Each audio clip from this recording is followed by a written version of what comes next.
ना bank balance, ना घर में पेंट, बस ऑनेस्टी और सर्विस के प्रति निष्ठा, यही पूंजी है। ये कहना है रिंकू सिंह राही के पिताजी का।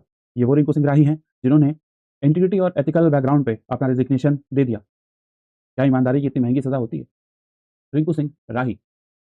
और ये इम्पोर्टेंट पढ़ना इसलिए है क्योंकि ये हमें GS paper 2 governance and civil services और GS paper 4 ethics, integrity and aptitude के बारे में थोड़ा बताता है। साथ ही साथ में यहाँ पे रिंकू सिंह राही 2022 बैच के आईएएस अधिकारी थे।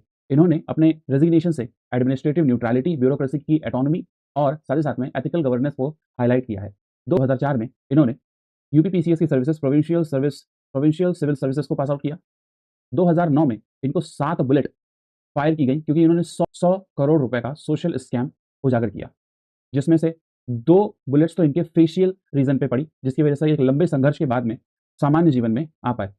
इनका संघर्ष इस प्रकार से है, 2022 में इन्होंने फिर से यूपीएससी की प्रतिष्ठित आईएएस के रूप में 2022 में पुनः ये आईएएस बने और आईएएस बनने के बाद 2025 में इनको एसडीएम बनाया गया शाहजहांपुर का, जहां पर एक इनके ऑफिस के बाहर व्यक्ति यूरिनेट करता है, उसको ये क्या करते हैं और उसको सज़ा सुनाते हैं, जिसको लेकर वहाँ पर जितने भी वकील के ग्रुप थे, जितने भी यहाँ पर एडवोकेट के ग्रुप थे, वो इनसे नाराज़ हुए। इन्होंने आउटरीच किया, जिसको लेकर इन्होंने सिटअप इंसिडेंट यहाँ पर किया लॉयर के प्रोटेस्ट को लेकर, जिसको एक वायरल कंट्रोवर्सी भी हो गई थी। इसके बाद में 36 आवर में सरकार ने इनको एसडीएम के पोस्ट से रिमूव करवाया और इनको एक अटैच्ड पोजीशन दे दी।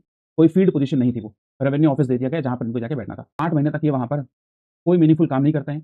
पैरेलल सिस्टम का एडमिनिस्ट्रेशन चलता है। मोरल इस कॉन्फ्लिक्ट का ये हुआ कि इन्होंने अनएथिकल बताते हुए कि सैलरी विदाउट सर्विस ये कर रहे हैं, इसीलिए इन्होंने अपनी सर्विसेज से अभी रिजाइन कर दिया। ये बड़ा ही इंपॉर्टेंट इसलिए हो जाता है क्योंकि ये दिखाता है ब्यूरोक्रेसी की neutrality versus the political control over the civil services. और फ्रीक्वेंट ट्रांसफर्स भी देखने को मिलते हैं, जिसमें ये देखने को मिलता है कि जो ब्यूरोक्रेसी की एक ऑटोनॉमी यहाँ पर वीकेंड दिखती है। आपको एग्जाम्पल पता होगा, 50 बार अशोक खेमका जी का ट्रांसफर किया गया था। ट्रांसफर एज अ पनिशमेंट यहाँ पर देखा जाता है। पॉलिसी डिस्कनेक्ट हो जाती है, फियर हो जाता है, पीयर ऑफिसर्स में आसपास के जितने भी ऑफिसर्स होते हैं, साथ वाले ऑफिसर्स होते हैं, उनमें एक प्रकार से फेयर देखने को मिलता है। एक पैरेलल पावर स्ट्रक्चर भी यहाँ पर देखने को मिल रहा है, पॉलिटिकल प्रेशर क्रिएट किया जाता है। अब इसकी बात करी जाए तो पार्ट 14 जो कि आर्टिकल 308 से लेकर 324 तक है, उसमें आर्टिकल 311 कॉन्स्टिट्यूशनल सेफगार्ड करता है सिविल सर्वेंट को, सिविल सर्विसेज के प्रोटेक्शंस को। बट ग्राउंड रियलिटी सभी को पता है कि इमेंस प्रेशर में यहाँ पर पूरा काम किया जा रहा है।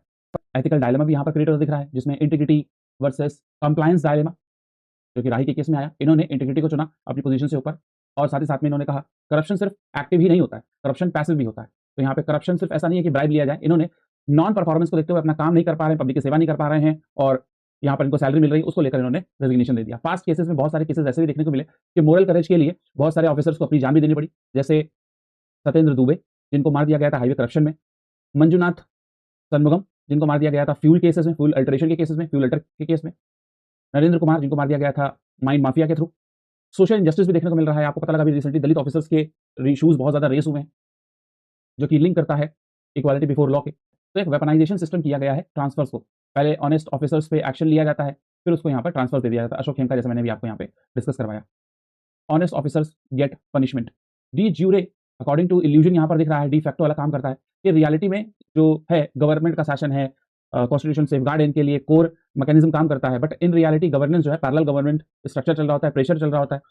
इस वाइब्रेंट डेमोक्रेसी में, जो हमारी डेमोक्रेसी है, उसमें ऑफिसर्स, ऑनेस्ट ऑफिसर्स को प्रोटेक्ट करना और इंस्टीट्यूशंस की अकाउंटेबिलिटी को लेके आना, साथ ही साथ में good governance depend not only the honest individuals but also on the system allow honesty to function effectively.